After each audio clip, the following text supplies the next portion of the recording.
Tons of people who you'll find all around this conference will tell you about the first time they used Silk Road.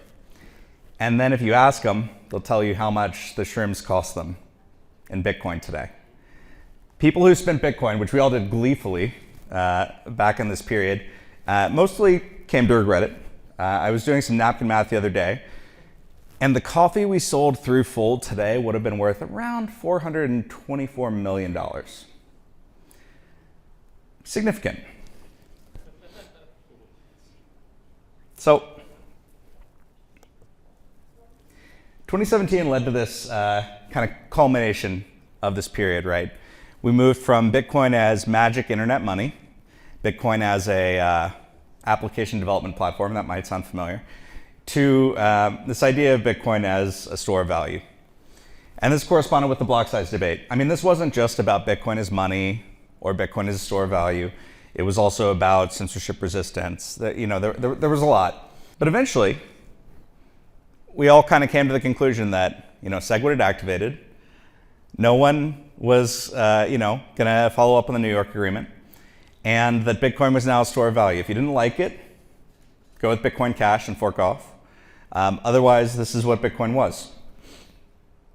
And this was hard. We were running a project that literally let people buy coffee on chain.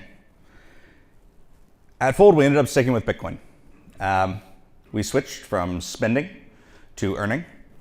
And since then, the company's grown significantly. It recently went public at the main conference. I'm sure you guys have seen some big yellow advertising. But I also stuck with Bitcoin, and it was very strange. I was uncomfortable because I had joined for the censorship-resistant eCash for the peer-to-peer aspect, and suddenly I knew I was missing something. The economic majority wanted something different than what I wanted, but I wasn't comfortable with Bitcoin Cash. It felt wrong, so I didn't go. I miss the good old days. I miss when people would spend Bitcoin like Monopoly money. It was fun. But they're not coming back. Those days aren't coming back. And the reason, honestly, is pretty simple. I wish I'd known more about this back in 2014. The reason is something called Gresham's Law. So I'll tell you an apocryphal story. This law was named after a financier in the 1500s called Gresham. He didn't actually come up with it. This is something that we've known almost since Babylon, I want to say. This is an ancient times idea, and it's pretty simple. If you have cash in your pocket and you have coins, over time, you'll spend your cash and you'll keep your coins. So this happens independent of the denomination, and it's a simple idea. It's happened in many cultures, happens across age groups. It's an economic truth that we love to ignore. The other day, I got a reminder of this. So I have two children. This is not my child. That's not my house. So just to be clear. But my kids, I thought that we do allowance every week, and they have chores and chore charts and all the things you expect. They're 8 and 6. And I said, hey, okay, I owe you $8 for your allowance because you did your chores this week, and I owe you $6. But I wanted them to do some math. So I put a 20 on the table, and I said, look, make change. Just figure it out. And then I walked away to see. This is a normal parenting trick them into doing math. But I was kind of listening, and they got it pretty quickly. The 8-year-old's a whiz at math. The 6-year-old's, pretty close behind him. But they wouldn't make the change. And this killed me because I finally asked, I heard that they did the math right. Guys, why don't you just owe me $6. Give me $6. And they couldn't make the change because my daughter's a saver. She had big bills. And my son had dollar coins. And neither kid would give up a dollar coin. They were happy to give up their cash, but they couldn't make change. So I asked, well, the dollar coin's worth the same as 4 quarters or this $1. And they said, yeah, but it's pretty and we like it. Right? So this is a pretty, it seems silly, but this is supply and demand level human behavior. This is like a basic economic behavior. So now you think about a panel I was on earlier today where the moderator is well, people have to use Bitcoin. And she meant spend Bitcoin. But if I have Bitcoin in my pocket and I have paper in my pocket, I'm not reaching for the Bitcoin. I'm reaching for the paper. So the question becomes, how do we build a circular economy on top of Bitcoin without spending our Bitcoin? How can we build an economy that's separate from the central money printer, that's separate from censorship, that's maybe even if we're lucky, separate from the war machine? And how can we do that without spending Bitcoin? So this seems easy. Just borrow against it. Earlier in this conference, I think Cantor Fitzgerald said something like, Bitcoin is pristine collateral. It's the best collateral in the world. I do think for pristine collateral, they should probably give you a better deal than 12% a year. But if we can find a way to, en masse, borrow against our Bitcoin, save in our Bitcoin, never spend it, but borrow against it, we can create an economy like we wanted, back in the early 2010s.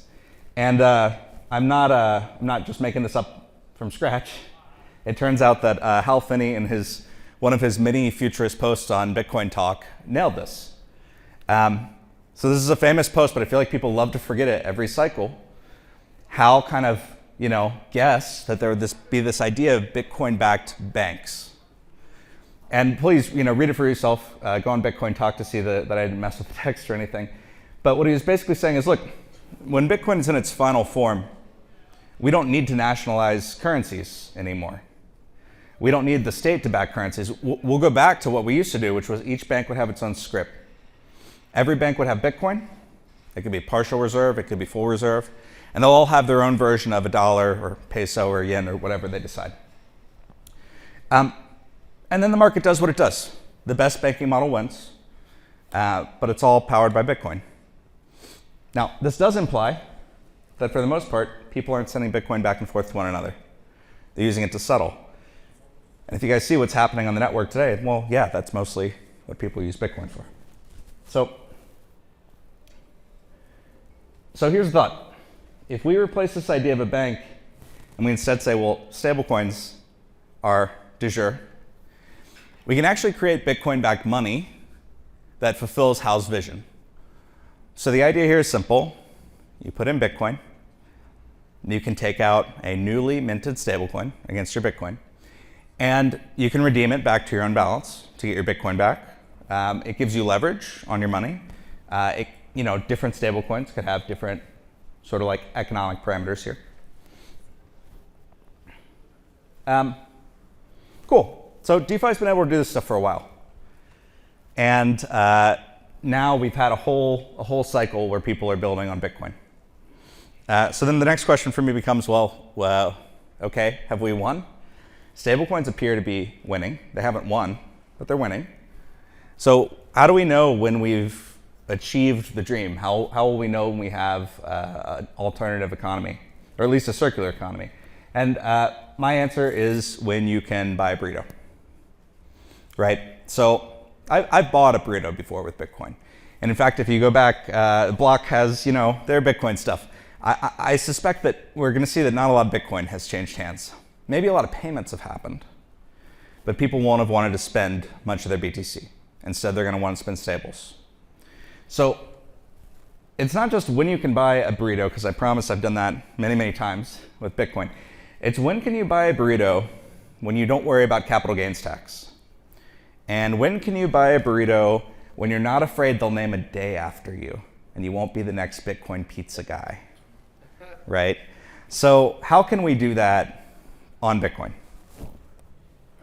So 7 hours earlier, I went on a small journey, and on Meso.org, which is launched today. This is our latest project at Thesis.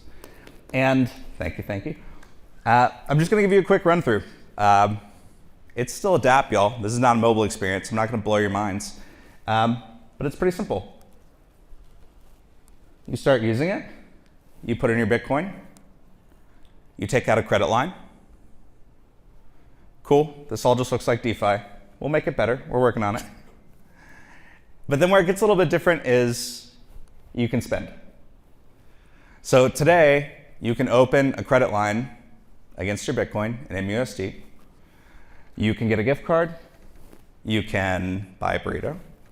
I bought one earlier today on my last panel. I pulled it out, but I did eat it. I was going to bring it to you guys, but it was kind of gross. So we're getting there. We're getting closer. What I'm hoping, and because this is a small room, I'm going to be more confident saying this, is that what we're building here right now, it looks like, kind of a mishmash of DeFi and e-commerce. But eventually what it's going to look like is buy now, pay never. If you buy a burrito and Bitcoin 10x's, you don't need to pay off the burrito. You've got the collateral, right? And in fact, I bought a house last summer, and I did this partially with my Bitcoin. And the house has almost paid for itself. I timed it just right. So, oh, no, not what I want. There we go. So we can take this idea a lot further. You can imagine getting your salary in Bitcoin. When you spend, you're spending against a credit line. You can imagine every large purchase. Already we're thinking, should I buy a car or should I buy Bitcoin? The answer is Bitcoin. You should buy Bitcoin. The car, you should get a loan, right? That's what we do. Especially if an asset's depreciating, please don't sell your Bitcoin for it. Get a loan.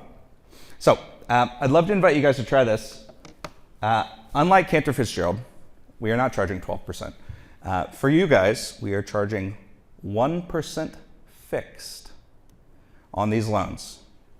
The idea is these are loans for people who want to make purchases for 30 years. This isn't your leverage box. This isn't the place to go 100x long. This is the place to buy a home for your growing family against the wealth that you guys were smart enough to earn, stack, hold. So anyway, short talk, but thank you for having me. Please check out meso.org, and let's build the circular economy together, y'all.